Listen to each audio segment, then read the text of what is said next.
সম্প্রতি বাংলাদেশের বিভিন্ন জেলার সীমান্ত এলাকায় ভারত কাঁটাতারের বেড়া নির্মাণ শুরু করে।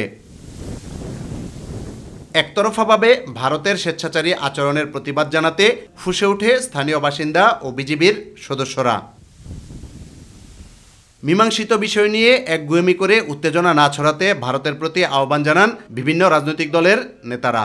সীমান্তে যে কোনো গুরুত্বপূর্ণ ব্যবস্থা নেওয়ার আগে দুই প্রতিবেশী রাষ্ট্রের মধ্যে আলোচনা হওয়া দরকার। আমরা দুইটা পৃথক দেশ, আমরা পরস্পর সৌহার্দ্যপূর্ণভাবে চলবো এবং যার যার ন্যায্যতার ভিত্তিতে আমরা চলব। কেউ কারোর উপরে আধিপত্য বিস্তার করবে না, এটাই তো স্বাভাবিক চাওয়া দুই দেশের সাধারণ জনগণের।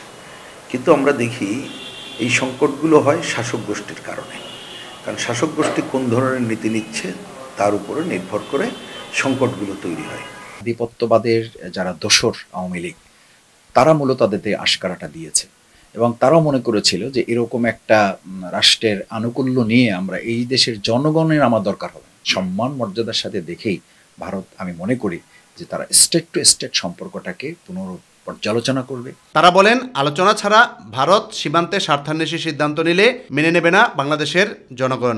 এইটা তো সবচেয়ে খুশির খবর হতো যে আমাদের যার যার সীমানা আলাদা, কিন্তু কাঁটাতার দেওয়া দরকার কেন হবে? এটা না দিলেই ভালো হতো।